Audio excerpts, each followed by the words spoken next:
Finally, we can start. Is the volume okay on this, Diane? You got this? All right. Hey, thanks everybody for coming. For those that don't know me, I'm Bruce D'Alfonso.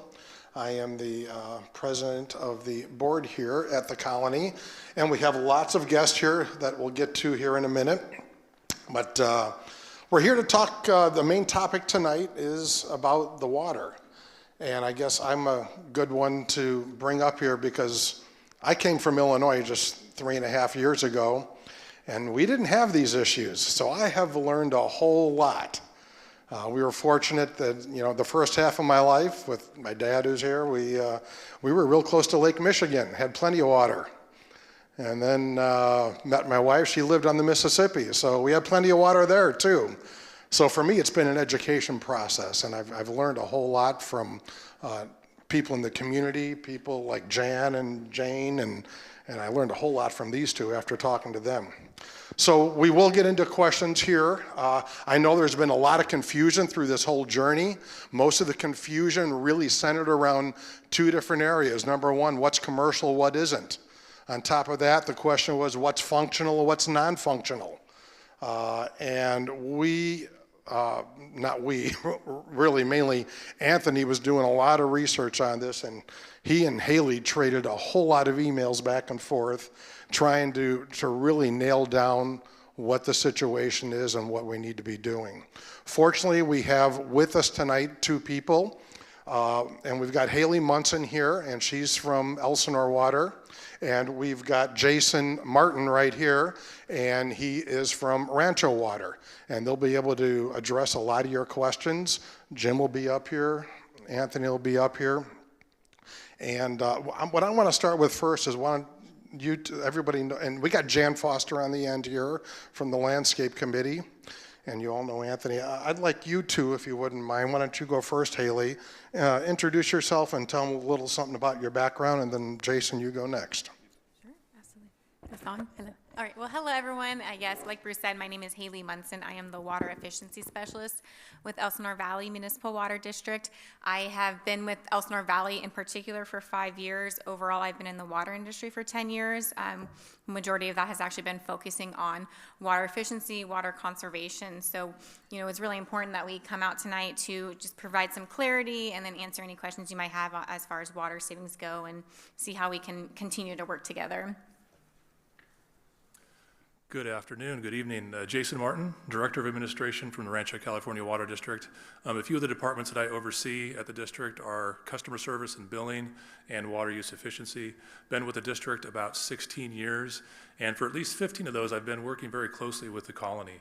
Your HOA has done a tremendous job to work with us to reach out to both Rancho and Elsinore to ensure that they're using water as efficiently as possible.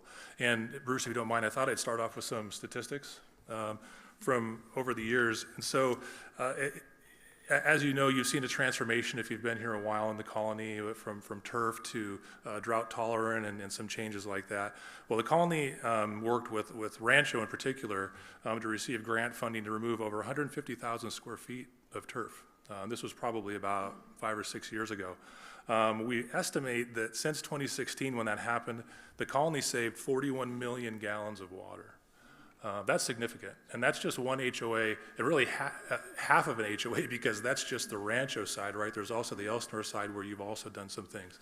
But I think it's very impressive, and I commend the community and your HOA for what they've done.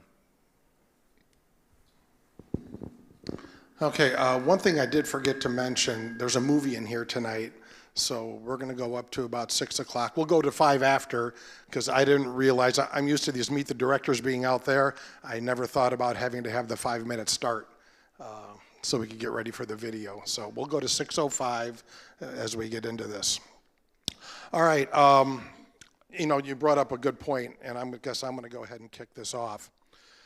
Why in the world, this blows me away moving here, having two different water districts here within one gate. I don't know which one of you would like to. I'll just say that it's very unique that this happens. Coming from the Elsinore side, you are our only customers that have these mixed water supply sources. So I'm not an engineer, unfortunately, that I can't tell you exactly why, but this was developed way before the colony was here. And so when the water districts came in and we set this up, that's just, it was a combined. So we've, over the years, as Jason's been saying, the colony has been working with each of us to at least try and clarify some things, make sure that your water allocations are where they should be. But this is a very unique situation. And you know, in addition to the colony, if you're not aware, the city of Murrieta itself is actually overseen by 4 different water agencies. In addition to Rancho and Elsinore, we also have Western Municipal Water District and Eastern Municipal Water District. So there can be a lot of mixed information for one city as a whole, not even just this HOA. So that's why, you know, we want to help to provide additional information, because for your community in particular, you do have 2 water districts. And we do have, you know, we have similar goals, but we do have different guidelines. So how much do you guys, do you work together with other organizations like what you're doing here? Oh, yeah, absolutely. I mean, you mentioned that not only Rancho and Elsinore are serving the colony, but Murrieta itself, 4 different water agencies. We work very closely together on water supply issues, on messaging, on what we're doing as far as guidelines and water use efficiency. We all ultimately get our water from the same sources, so we have to be on the same page to understand how much each of us is using and what each agency needs. So we definitely work very closely with all the other local water agencies. Okay. That was at me. I'll back away from these. Mixing with this one. I'm gonna put this one back. Okay, where's Dell? Dell, you got a microphone? Dell's got a mic, I've got a mic. We will walk around and you can ask questions and we will have people answer them. Who would like to go first? I will go here, and then you've got right there in the middle. My name is Ron Brown. I live on Corte Cajon, and I just replaced 500 square feet of water-sucking grass in my backyard, and I'm a staunch supporter of the conservation of water, and I think I've spoken to Haley before. I'm very upset with the Elsinore Valley Municipal Water District because they put out the word, as they always do, conserve water, and they put out the word that there was a rebate if you replaced your grass. So when I spoke to them, I found out that if I replaced my grass with rock or gravel, I would get a rebate. But if I replaced it with artificial grass, I got nothing. 500 square feet cost me $4,600 to replace. And I'm not getting any kind of a rebate, and I just don't understand your policy, why one is not just as good as the other. So maybe you can explain that to me and to the rest of the people. Yeah. Thank you. Hi, Ron. Yes, absolutely. So for those that aren't familiar, there is a rebate program called the Turf Replacement Program. And that is actually a regional program for Southern California that is run through Metropolitan Water District. And they're the ones, not to pick blame or anything like that, but they are the ones that set the guidelines for that program. This program was established in 2018. And the goal, the purpose of that program was about creating sustainable organic landscapes. I completely agree that artificial turf, you're not using any water for that, but for the main focus of this program really was geared towards creating these landscapes that, like I said, are sustainable, that are California natives, that are adapt to our environment, so that way once they are established, you're not using a whole lot of water. We're also preserving our pollinators and our eco-habitat as well. So this really was more of a sustainable landscape approach. Could I add to that? I understand, I've been told that the city of Murrieta will give you $3 a square foot for doing that. Do we fall into that or not? So again, this does get a little tricky because of the different water agencies that intersect. So depending on who your water agency is, the rebates may vary a little bit. For Elsinore Valley Municipal Water District customers, our rebate is currently at $2.25 per square foot. As far, and this is, so it's not addressed with the city, it's the water district themselves. The Rancho, is it? Rancho's at $2. $2. And then same thing with the, the other 2 water districts, their rebates might vary as well. And one thing to add also with that program is it's not just putting in rocks or any kind of hardscape. It's actually, there are plant requirements that is geared towards putting in California-friendly, drought-tolerant native plants as well, in addition to adding in some rocks. But it's really wants to put in that natural landscape. I guess I'm next. Is this okay? My name is Bruce Copeland. I come from Minnesota, where we also didn't have any problems with rain. We got 55 inches a year on the average, and this is very educational for me too. So this is more of an educational question for the two of you. I'd like to know what are the sources of the water for both districts, and hear about reclaimed water. One of you have it, one of you don't. There's certain ways that you can use it here or you can't use it here. And then the third question I'd like you to ask each of you individually is, what do you foresee happening next year as far as water restrictions and state and federal guidelines? Thank you. All right. Ron, is that it? Was Pardon? your name Ron? Bruce. Oh, Bruce, sorry. Bruce. Ron, I got Bruce. A lot of questions there. We'll start with the water sources and where does water come from. So for Rancho water, we get about 40% of our water natively. It comes from the ground. Now, unfortunately, because it's been so dry, we haven't been able to use as much of that, so we import a lot more than we used to. And the import water that we get is from Metropolitan Water District, and you'll hear that a lot. They're the ones that are in charge of the rebates. They're the ones that are responsible for bringing all the water into Southern California. Metropolitan's two sources are Northern California through the California Aqueduct, so coming up from Lake Shasta, Lake Oroville through the Delta, and then all the way down into Southern California. That portion of that system primarily serves Ventura, LA, San Bernardino counties. Then there's also the water that comes from the Colorado River, and they've got an intake right above the Parker Dam.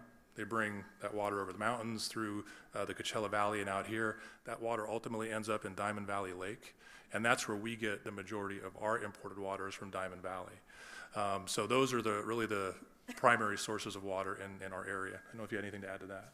No, we're very similar with Rancho as far as where our water supply sources come from. Our allocations, where we get from Northern California and the Colorado, might vary a little bit, but overall, we do get our same water supply sources.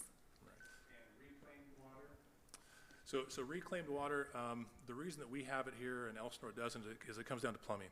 Our treatment plant is simply closer to this area than Elsinore's is, and so for them to bring it down here would be cost prohibitive. But by the time they got that infrastructure here to the colony, that water would be so expensive that it wouldn't offset the cost of the treated water.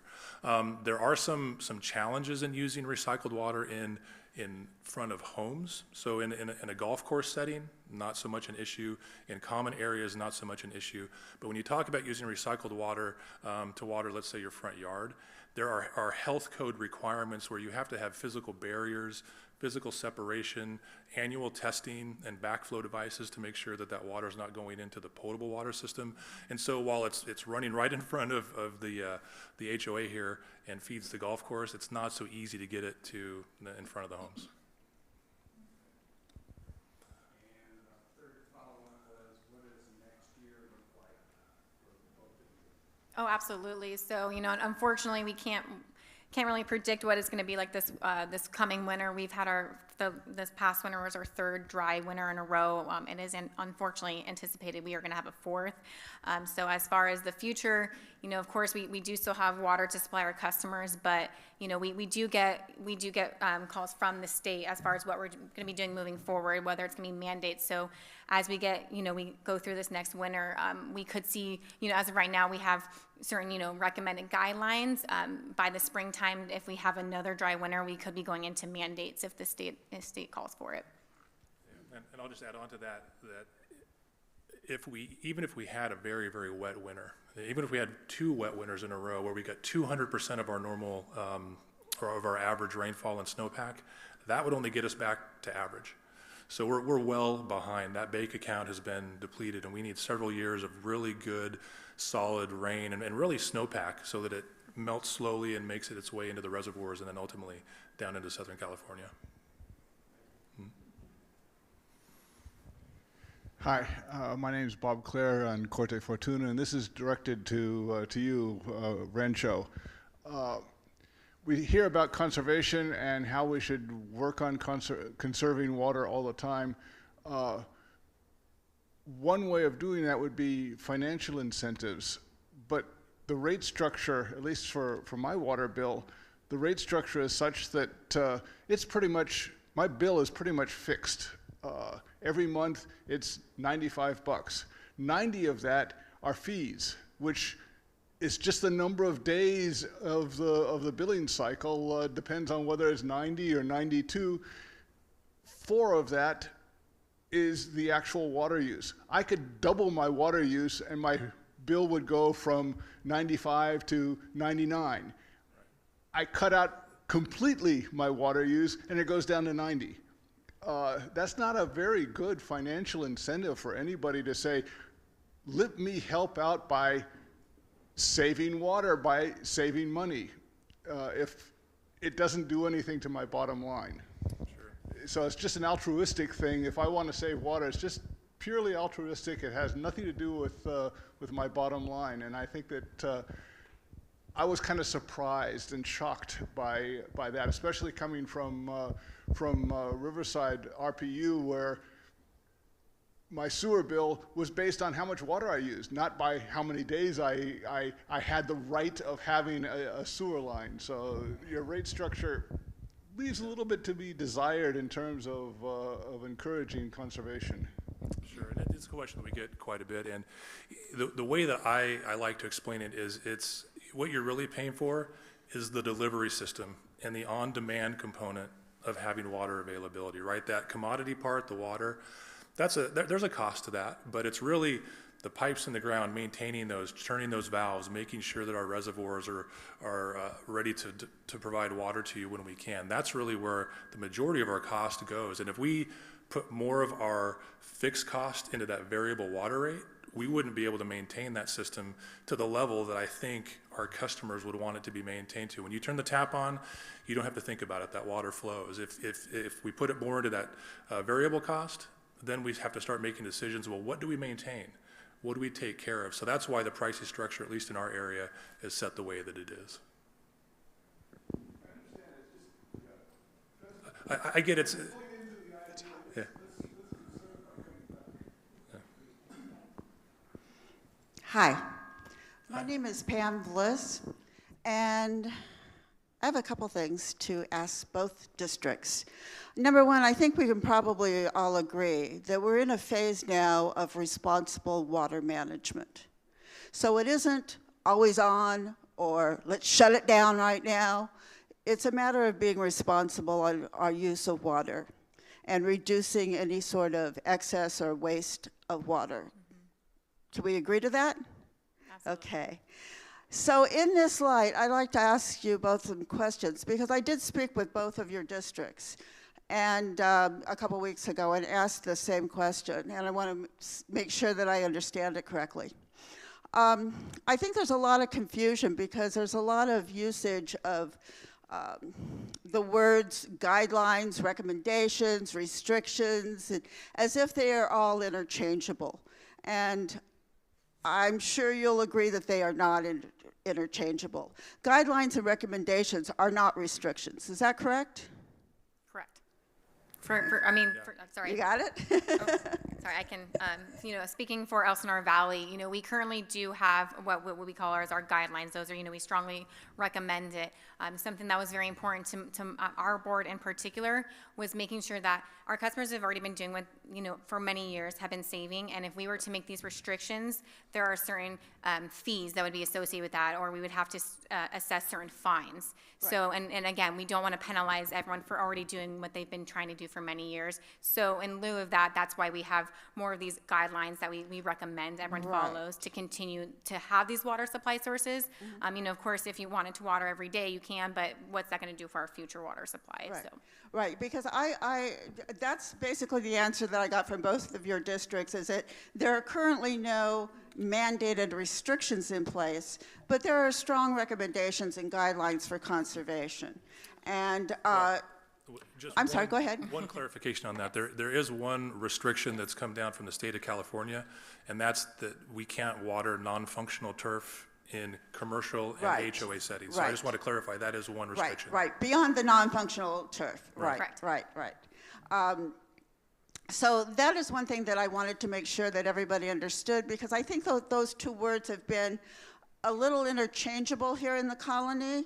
So it's created some confusion where people think that both districts have mandated restrictions beyond what you just said, and that really isn't the case here. We want to focus in on responsible water management that basically preserves landscaping, which provide an environmental need, as well as conserving on water. So we want to get that sweet spot there. And so that's one of the things that I wanted to clear up. Another thing that I wanted to clear up is that there was some confusion on the colony, parts of the colony itself, not the golf course, but parts of the colony are considered a commercial account? Well, the landscape accounts that you have, so you've got your private meter that serves each home. That gives you your water for indoor and for your backyards, right? Then you've also got landscape meters that serve the entire community. Those serve the common areas of landscaping as well as the front yards. As far as we're concerned at Rancho, we call those irrigated landscape accounts, not necessarily commercial, and I don't know if you treat them the same way. Yes, we're the same. But the state has said that those irrigated landscape accounts that serve HOAs are considered commercial under their term or under their definition. Okay, but we're not talking about the state right now. We're talking about the county of Riverside and your two specific water districts, right? So Well, your two water districts, you just said that, and not speaking for you, for Elsinore Valley, but for Rancho, you just said that you do not have commercial accounts, but you have a different designation as far as landscaping account. Correct. But it's not considered a commercial account. That's what you're operating under today, correct? Correct. Okay. Now, is that the same for Elsinore Valley? So we have the way our customer categories are is going to be residential or commercial. And so with including the HOAs, large landscapes, they are classified under a commercial account when it comes to their irrigation. Something I do really want to highlight is that although the commercial/irrigation meter waters your front yards, we do not count the residential front yard as a commercial non-functional turf. So that does not apply, despite the fact that it is associated with what we'd consider a commercial Right. account. Right. Thank you. You guys have cleared up quite a bit for us this evening. Thank you for coming to us. Oh, you're welcome. Yeah, and that is where a lot of the confusion in the first few weeks, it was really coming down to what was called commercial and what wasn't, and that's what, about 20 emails back and forth till we finally got it straight on there. So. I have a question. If Yep. you're not going to give me a mic, I'll have it anyway. I'll be glad to give you a mic. Here you go. Wayne Kelly via Compadres. With the cutoff of water coming from the Colorado River and the other states around us taking big cuts, and I see the state is now volunteering to take cuts, which means less money into less water into Diamond Valley Lake. How will that impact our water costs, not only at home but here in the colony? Well, as far as Elsinore Valley, we currently are not increasing our rates at all. We do have routine rate increases, and we do notify our customers of that months prior. We have certain protocols and board meetings, but as of right now, we do not have any. Our rates will remain as is right now. Yeah, and I think the bigger effect isn't going to be the rates. You're not going to see an immediate rate adjustment because the water was cut on the Colorado River. What you're going to see potentially is a lower water budget or a lower amount of water for you to use. That's the challenge that we have. It's not so much the rate, it's the amount of water that will be available to serve all of our customers in all of the different water agencies. And that's, unfortunately, don't have a crystal ball in front of me, but when you hear about what's happening on the Colorado and those things that they're talking about, it's very likely that if we don't see a dramatic improvement, that we will see some water use restrictions coming our way. Okay, and a second thing is my neighbor referred to the billing and the water part of it. How on earth do all these extra charges get tacked onto our bill without anyone having approval of it? Well, they're not tacked on without approval. So every time we have a rate increase or we do any change to our rate structure or a fee, we go through a process called Prop 218, which means we have to notify every one of our customers of the changes that we're making 45 days in advance of holding a hearing, a public hearing, that our customers can come to ask about the rates, to talk about the rates, or to basically challenge the rates to say that they don't want to approve. Okay, now I'm not talking about the water rates. I'm talking about these other things that you have on the bill that you Well, those are also included in our overall fee structure, so those are also on these Prop 218 notices that go out. We're required by law to notify customers anytime we change a fee. Guess my mail isn't very good. I miss a lot of that. Hi, I'm Jim Gillespie.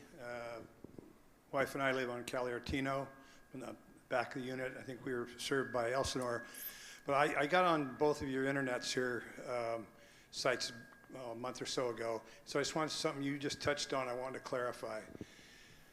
The HOAs, then the homes, the residential properties, the front lawns, those come under residential, not commercial? So when it comes to this non-functional turf mandate, your front yards, because they are under the irrigation meter for the colony, that is classified classified as a commercial. However, as it refers to this non-functional turf mandate, we still consider those your front yards. So we are not applying this non-functional turf mandate to your front yards. So you're not restricting water to our front yards? Correct. We're not saying that you can no longer water your front yards. So then my question then to either Anthony or Jim or whatever, it'd be, in my neighborhood, our lawns are going to pot. And I've been here only for 2.5 years, but they looked great up until these last 6 months. And they're going down, so if there aren't any water restrictions for our front yards, why are our lawns going to pot and looking so poorly? Yeah, the reason is the recommendation was applied, which was don't water any more than 3 days a week, which is what we've done. We're watering 3 days a week right now. Clearly, that's not enough through the summer. We're watering twice a day, 7 days a week during that normal time that you saw the reduction in water. So again, the association was working hard to work with the water districts, it believed working with the water districts in let's call it what it is, their recommendations, and trying to do what's right. And it was ultimately cutting back to the 3 days a week, which we needed more than double that more water in order to maintain our normal status. I'm not on your side of the table, so I don't see all the figures. It just seems to me, just thinking off the top of my head, that maybe the first cut might have been 5 days a week or something to minimize, because there's going to be a big expense when it comes time to also now there's plenty of water and you're going to have a big expense on replacing all those pumps. Yes, let me add on to that though, Jim, because first off, I'm one of those, I prefer a green lawn. I like that. But I also understand there are a whole bunch of people on the other side that say, hey, we need to be conserving, scrap the lawn, I just want to make sure we got water to drink. And I get that. There are both sides of the equation. You see it as you talk to different people.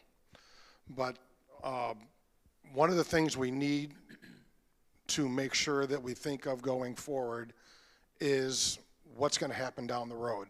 So one of the options we have in front of us, and I want to bring it up in general session at the board, is, what are we going to do? Are we going to now go back? Good news is we saved a lot of money. We can use that money. It's about almost the same cost, not quite, but almost the same cost to go ahead and reseed everything and get it growing again. But do we want to do that knowing that if nothing changes, we're going to lose it again next summer? There's also more restrictions, from what I understand, that the state's looking at. In fact, I'm going to turn this over to you guys. Can you tell what's happening in other parts of California, and what does the future look like ahead of us that we need to take into consideration as we make these decisions? Before you do that, Bruce, I have one thing for Anthony. The residual damage that has occurred to our lawns by not watering. A third of my lawn is now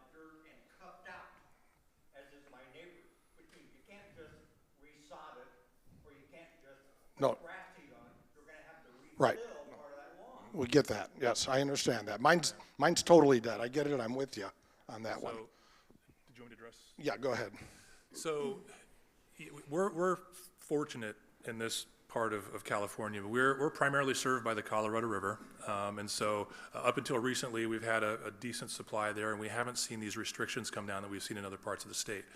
Metropolitan Water District, who provides water to most of Southern California, gets it from two sources, as I mentioned. Northern California on the California Aqueduct and the Colorado River. California Aqueduct, those supplies were reduced to 0 this year.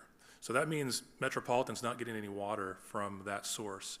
They've restricted those customers that are served by that water source, and again, Ventura, LA, I believe northern San Bernardino counties, they've restricted them to watering their irrigated landscape 1 day a week.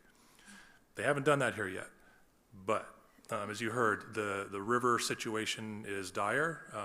They're negotiating right now on how much less water to take. I would fully anticipate that same restriction is going to come our way here in the very near future. Another thing the Metropolitan is looking at is lobbying for legislation that puts the ban on watering non-functional turf, making that permanent. Right, so right now this is a temporary restriction, but they're looking at making that permanent, similar to the ordinance that they have in North Las Vegas, where you really don't see much turf grass at all. So these are the things that are potentially ahead of us. I think what Jim's trying to do and Anthony's trying to do is get ahead of things and try to conserve now, so that when we do get to a point down the road, it's not as dire as it might be. Yeah, are we good? Yeah, okay. Yeah, you know, I came back from 2.5 months in Oregon, and I moved here about 3 years ago with the idea that we have an association. There are high standards of appearance. We're held accountable for that on our houses. Are you a member of the board here? Or? You asking me? I'm your general manager. Oh, general manager, okay. I'm Glenn, by the way, of Kayalampara. So I came back, and I was flabbergasted because I didn't really know any of the stuff that was going on. I was gone. And frankly, I drove in and it looked like crap, and I'm being nice, okay? I moved here because I was expecting a high level of appearance standards. And what I see happening here is there's a recommendation, not a restriction, but a recommendation, and the part that the association was responsible for got a pass. They're able to say, well, it's cost too much money, or it's going to conserve water. But there was no penalty. I was told it was a law, as if it was a criminal law, by many of the residents in here, that our grass would turn brown and you'd get penalized somehow. So I'm just saying that anybody who's on the board here, I voted just recently to do the board. I don't think I voted the board here to represent the state of California in an area that's optional. They're there to, you know, represent us. And so, and you really conveyed by your actions for me to be able to say, well, you know what? When you come to me and you know, actually have been forced upon me to do certain things to maintain the appearance of my house, I can say, well, you know, it costs too much money. We say, you know, I want to save money. So let my house go to crap. Do you see what I'm saying? One standard, it's a double standard. Yeah. Like, that's what you're responsible for. You're allowed to let it go to crap without a restriction. I understand if there's a restriction, it may be more cumbersome upon you to do that. If you're applying your logic to your landscape that you're responsible for, and not the upkeep of your home, because I believe they're very different things, then I understand your point in that respect. So nobody talked to me about, of course I wasn't here, but my wife was. So I just think that there was some liberty taken in the name of a virtuous thing with the water conservation, but it wasn't important, you know, to actually have to do that. I wouldn't say it wasn't important. The board ultimately made a decision based on information that it was given. Right. And it believed it was doing the right thing. Because ultimately, again, staff can say all it wants to say, but at the end of the day, the board makes that call. But who do they represent? They represent the members. That's right. I'm a member, a lot of members. But again, they've been, Was that I ever- don't want to start dicing this thing up into something more than you probably wanted to get into. But the board is elected to make tough decisions, and sometimes they're not popular with everyone. So it's something that you know, when the board feels comfortable with giving a directive to staff, it will do so. Sure. If it feels it's Sure. within the business judgment rule and its fiduciary duty. Okay. Again, with some people, as Bruce mentioned earlier, some people are on the other spectrum of conservation. Sure. And they're applauding what the board's doing. Right. And we have concerned homeowners. We completely understand it, and believe me, the last thing that staff certainly wants to do, and I know the board wants to do, is to have to field difficult questions like this when it affects your home. We absolutely get it. Well, I guess We really do. I was under the impression when I moved in that the standards of appearance was a key factor in decision-making. That's all I'm saying. Absolutely That's why I is. moved here. In this case, apparently it wasn't. That's all I'm saying. And then the last thing, you know, I was in business my whole life. You know, got all sorts of business qualifications, graduated with all these things, right? Everything I'm hearing about here is handcuffing a good business decision. And that is, there's assets and there's liabilities. There's revenues and there's expenses. If you just take money out of that and call it water, we're living on the expense liability side, and that's all we've talked about. For a good business to flourish, you need to go to the other side of the ledger and make decisions on increasing capacity. And none of that's being talked about. So I just wanted to throw that out to you guys. You have an answer to that? Or? Sure, yeah, we talk about additional water sources and additional water supplies all the time. We maximize and reuse every drop of recycled water that we have in the area, so that's about 5% of our water supply, so that's water we don't have to import and use, and we can use it in other areas for homes. We always get the question, well, what about desal, right? Why can't we get seawater and bring it over here? Absolutely possible. We have the technology. We have a huge water source, 20 miles as a crow flies right over the hill. It's extremely expensive. It's 3 times the cost of the water that we import from Northern California on the Colorado. It's there, but you got to build the infrastructure for it, and you've got to be willing to pay for that asset that you talked about, right? It is an asset.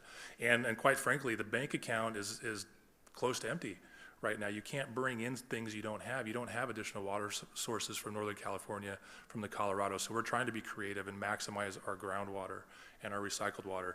Totally get your point, and I think all of our collective agencies do everything that we can to use every drop of water. Yeah, I just haven't heard anything about the asset side. Sure. Yeah. Well, I'd like to go back to what Jim said a moment ago, and what our neighbor is saying. We're possibly going to spend millions of dollars on a golf course, but we can't keep our front lawns green.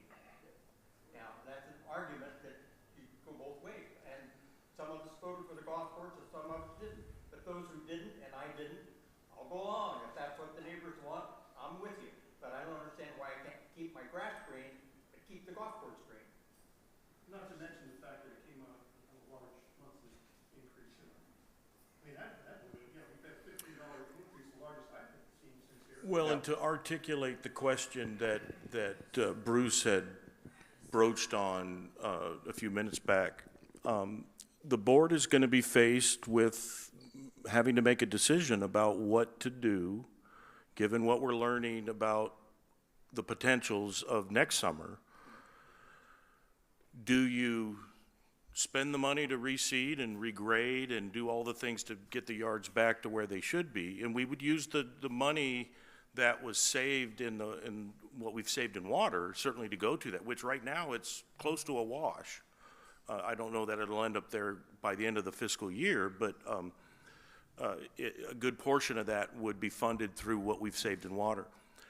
But do you invest that money back into it when there may be a law against doing it next summer? Is that wise spending of your money either? You know, yeah, we would have gone longer with green grass, which, by the way, on the side, we haven't talked about the effects of using that water and what the tiers due to us as we dig into tier 2, dig into tier 3 and 4. I think, is it Elsinore or Rancho? I think Rancho, you cut tier 3 by 50%, and we end up in tier 3 often on some of our meters. And so there's a absolute financial effect to keeping your grass green during that period of time that has over the years put us way in the red on water. So this last year we did look forward and said, all right, we've got to adjust this budget to without having any influence by the water district on conservation, just trying to do the right thing for your front yards. We increased the budget on water to something that we should easily have been able to do without getting into the red on water, land irrigation water. Well, the effects on reducing the tiers has pushed us into a whole different category to put us in that red. Now, if the community had decided that it was willing to do that, then that's another discussion that maybe could have been had. Sure, yeah, sure. Yeah, you walked into it, yeah. So let's be careful, just because these is being streamed, and you're not being heard. Oh, you're not on the mic, so they're not able to record you, so. Hang on, I'll come back to it. Del? I've been, can you get me? Yeah. I've been waiting to say one thing, and finally Jim touched on it on the tier system. I was wondering if Anthony's looked at this a lot about if we just completely ignore the recommendations and go ahead and just water the heck out of it, what that does to us. The magnitude is what I'm kind of interested in. I know you were saying it's pretty big. Yeah, so kind of on the, is that working now? On the water, so, you know, I've kind of heard some talk that we haven't talked about this. The landscape committee, we've been on, a year and a half looking into water usage and where it's been putting us financially within the community and how much water we're using. We did reduce a couple years ago the budget, and like Jim said, we needed to put it back up to keep us current without being over budget. I think last year we were about 30,000, 40,000 over budget last year. With the water rates, the allocation rates, and the tier reductions, we could have, in my estimation, been about 20,000 over budget since July. The information that we gave to the board was back in May and June, and the board made the decision in July to start with the 3 days a week, just so we can try to save some of that monies, looking at what could be coming down the pipeline from the state mandates, from other areas around here. Luckily, Rancho and Elsinore didn't get to that extreme, but it doesn't mean that it couldn't have. And again, we're leaning toward that way again, going into this winter and going back into next summer. I'd like to speak to this too. This is what caused a lot of the confusion, I think, is that we got certain information from the water districts. Anthony had been watering every day, but when we were starting to get the word from the water districts that there were going to be restrictions, we went, uh-oh. And it turns out that Elsinore had a 3-day restricting water to reduction to 3 days a week, and Rancho didn't. Here we have 2 different water districts within the colony, so which ones are going to water 3 times a week and which ones are not? No, so we gave that information to the board, and they said, oh no, we can't have that. So we need to have the board vote for one or the other, and it was to have the water only 3 days a week, okay? So we were going along with that, and we felt, and we also got a reduced budget, so that we were falling into the increased penalty tiers from the bills faster than we had before. So it was all pointing to the direction, and we've got to use less water. So we did. The board turned over, new board members. Now we have a new situation. Now the we're getting more clarification from the water district saying, well, this is what we really mean. We understand it was confusing as to who's commercial, who's residential, and what's your backyard and what's your front yard. And when anyone would call them, they'd get an answer that was probably different from what they heard from coming from us. So it's all just been a big mishmash. And then we had 100-degree weather, which totally fried a lot of those lawns, darn it. And so here we are.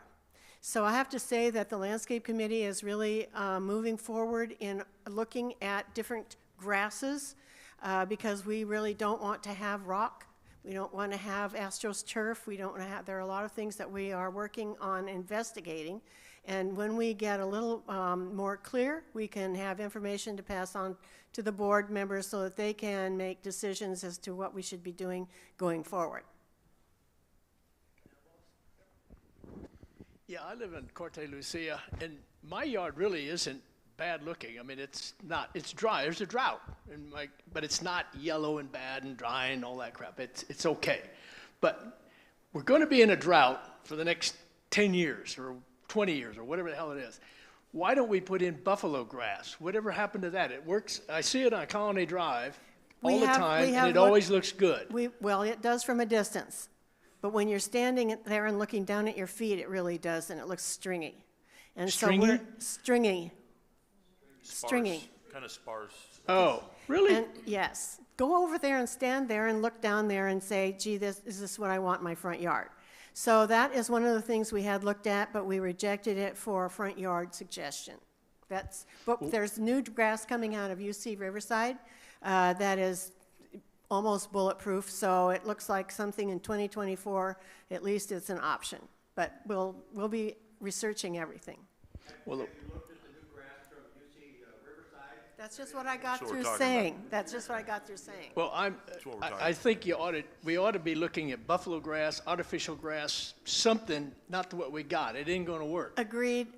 We are looking at all of those things, and not so put my name astroturf. in. I want some kind of fake grass. I'm not a buffalo. I don't care what it looks like. We have voted not to have, not to consider astroturf because if you want to have a rebate, that doesn't qualify for the rebates. So that's another thing we have to throw in the mix. Joanne Deacon, Okay. I'm on the board. Sorry, Jane. One thing I wanted to clarify, the flower beds and the trees have always been watered 3 times a week, and that continued. It was the grass that changed. The other thing is I want to ask you, last time you were here, which was a few years ago, we asked about the sewer bill, which I know is a pass-through for the water district, but at that time they told us they had to build new sewer facilities in order to keep that bill down. Did that ever happen? Well, we recently upgraded our water treatment plant. It was about a $30 million upgrade. Unfortunately, with most costs, things don't get cheaper to do and to treat. Sewage hasn't gotten any cheaper. It's a tough number to look at on your bill. I think it's about $45 or $50 on your bill. But I won't get into the details because it's not fun, but I'll tell you at a high level what we do with that money. So for $45 a month or $1.50 a day, we remove all the waste from your home. We take it to a treatment plant that's about 4 miles away. We treat that to a level where we can we take the water out of it, treat it 3 times so that we can use it on the golf course and different areas of irrigation. And we truck the solid waste to Arizona and put it in a landfill and take it out of the community. So for $1.50 a day, that's what we do for you. And I know, where I would have taken it. yeah, and I know it sounds like not $45 is a big number, but when you break it down like that, I think it's a little bit more palatable. We give it to Arizona. Okay. One sec. I'm Jane Payne, and I'm hearing a lot about different low maintenance, low water ground covers. Mm-hmm. And I know the water districts are very proactive in recommending different products. Are you seeing homeowners or residential areas going to some of that ground covers that you can walk on, run your dogs on?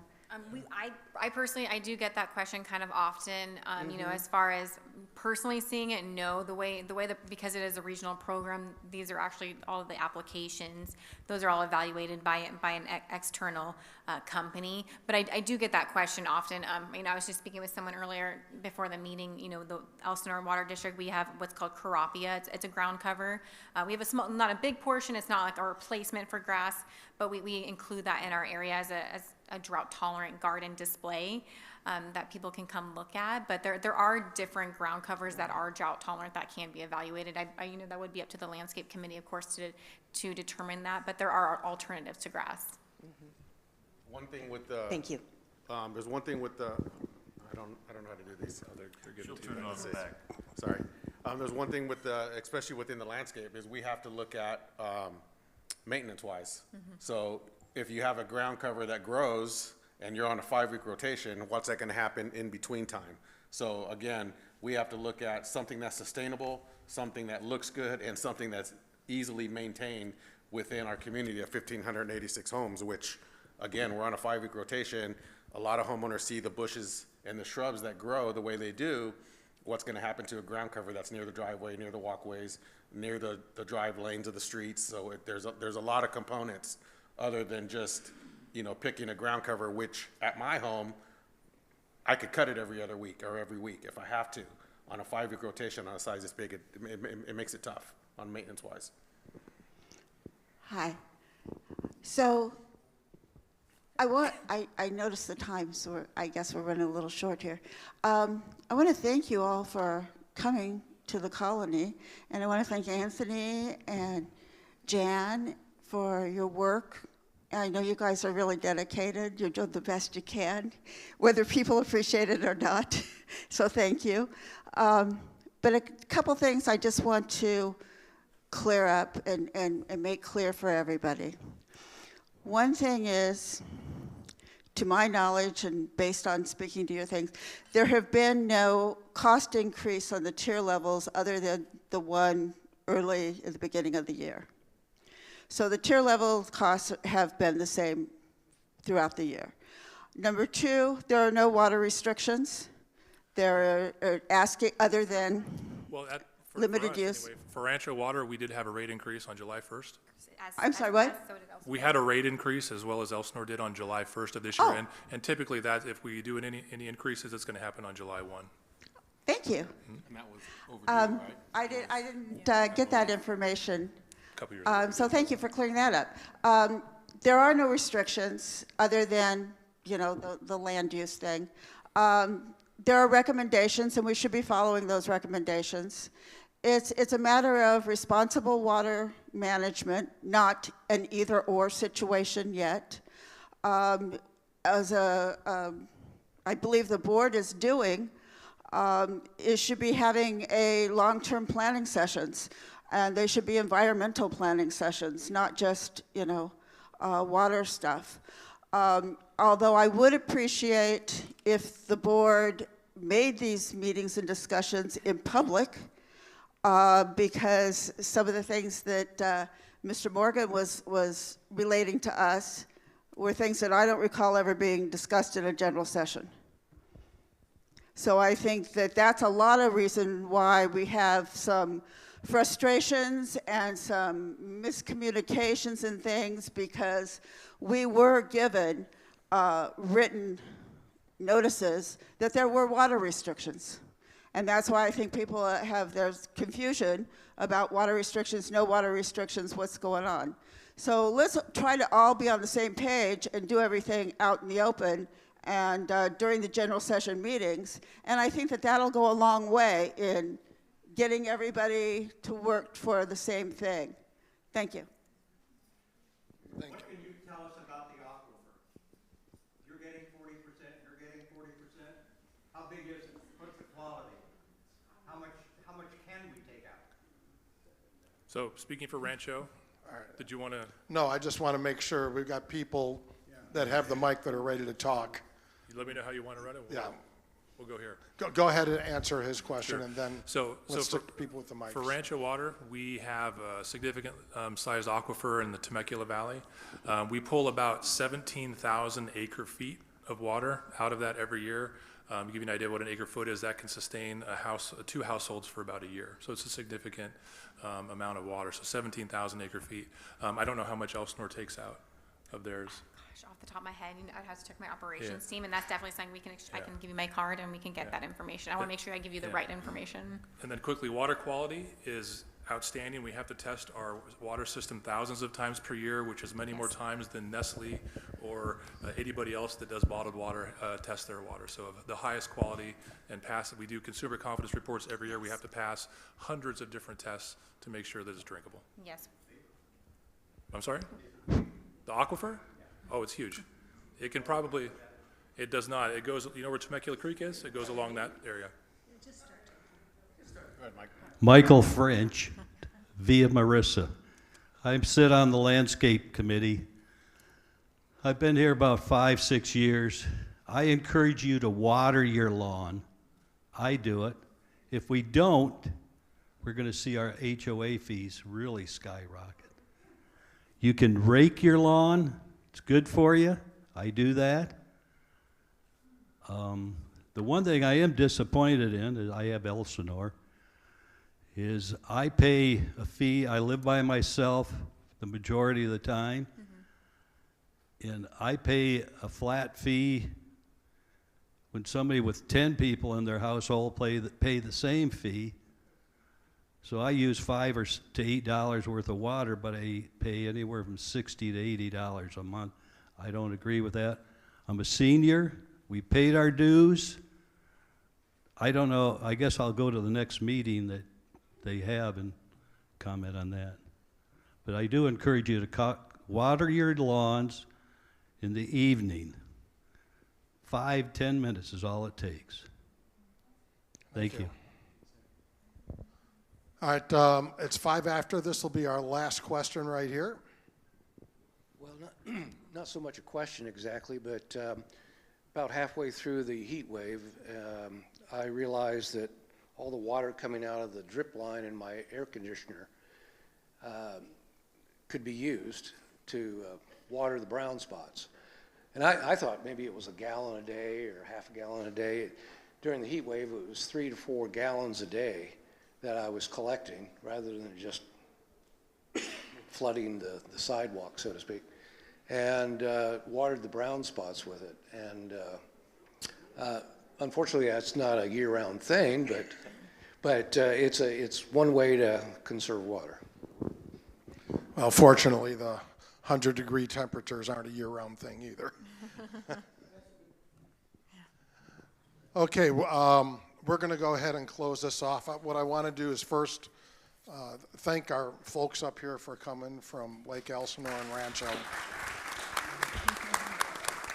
Really appreciate the time. I want to also echo what was said. Thanks to everybody on the Landscape Committee and Anthony and all the work you guys are doing. I know it's a tough job. I know it's tough to try to keep everybody happy, but you know, we got to keep moving forward, understand what's ahead of us, do our best to understand what's ahead of us because we really don't know. But some tough decisions have to be made, and like I said before, I want to bring this up and have discussion on it in an open session. But I want to thank all of you for coming also. Your questions were good, and it was just a good exchange of information. So thank you all. Thanks, everybody.